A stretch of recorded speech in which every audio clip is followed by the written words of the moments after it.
There is a better future in front of you. Just think, there is a better outcome out there. Hey, how are you? Yeah, we do this weekly. Okay.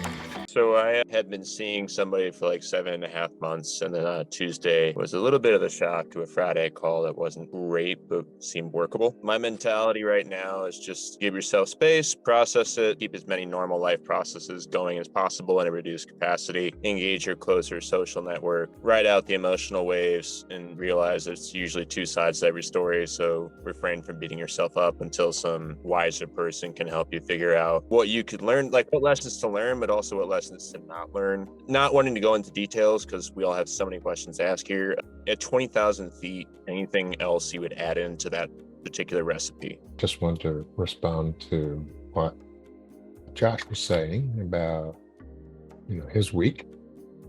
And in some ways, the two threads have something in common, right? Which is fear of failure, if you want to call it that, or a negative view, or what does this mean?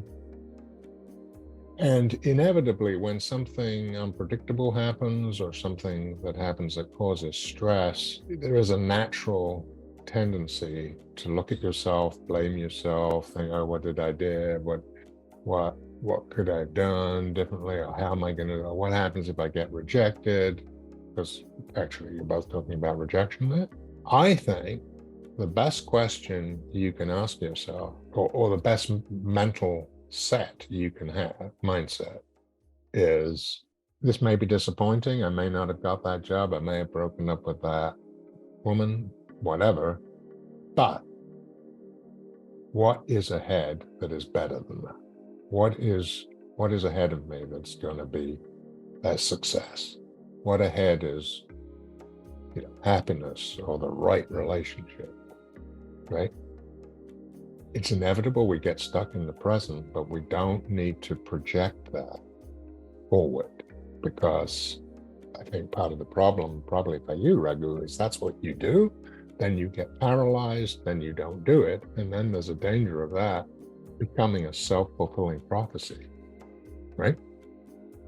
And again, I think that will be true of dating girls. Oh, suddenly now your self-esteem's gone down, your view of yourself. Now you're approaching the girls or women in a situation.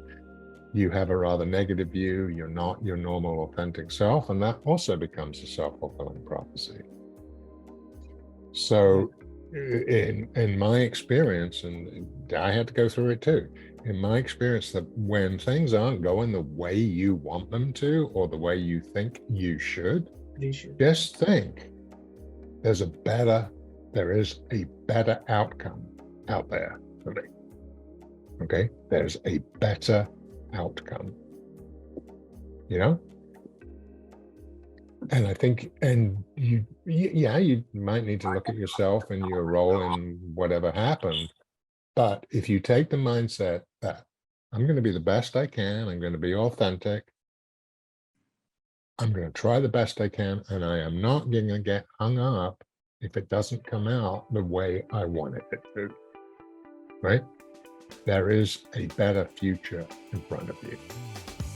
And so not getting this job means there could be a much better job coming. Breaking up with this girl could mean that, hey, I'm going to meet someone who's even better. In other words, you do not get deflected from that particular path in your journey because right now something didn't work out quite the way you wanted it to. It's a lesson. You have to learn, what was that about that? What was that about my application or that interview or my relationship with that good woman or her relationship?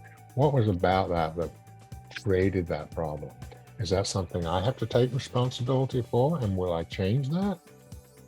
Or is it, hey, that's just the way it is, I'm going to move on, better things are here? I do think that's the mindset you have to have in life, independent of what those things are. Thanks for saying that, because something similar that I think is even more bankable for me, because if you're there are some people in life where it's like, look, I have like 1 year left to live. My kids hate me. There's not really better things ahead, right? They'd be like, screw you, Mhm. you know? But so Yeah, I think something that I can always say is I've lost something good. I didn't always have that good in my life, and more unexpected good will happen. I keep walking. yeah, And that you can say that to anybody, even if they got a week left. You know, yeah, something no question. Whenever you're ready, here are 4 ways that Porn Reboot can help you out for free. The first way is to subscribe to our channel and make sure that you click on the notification bell to get a new video every other day. The second way is to actually get a free copy of my book, Confessions of a Porn Addict, 7 Secrets of Porn-Free Men, where you'll learn about my personal struggle and the lessons I learned over the past 14 years, as well as get strategies for putting together your own personalized reboot plan and ending your compulsive behavior with pornography or masturbation. So click on the link in the description below this video to get the free ebook. And thirdly, if you're not sure where you'd like to start, but you'd like to learn more about my team and I, or you'd like to spend time with more like-minded professionals like entrepreneurs, business owners, men who work in sales or consulting or high-level jobs, men who are controlling their behavior, then join our free and confidential group, the Porn Reboot group on Facebook. There's also a link to join the group in the description below this video. And finally, if you need our help right now because you have a burning issue, it's an emergency. Your behavior with pornography is hurting you mentally. You're about to lose your relationship and you want to live up to your potential or be an authentic man and free yourself from shame, guilt, and underachieving, then click on the link in the description below this video that actually says free coaching call, or visit elevatedrecovery.org and click on the link which says book a call.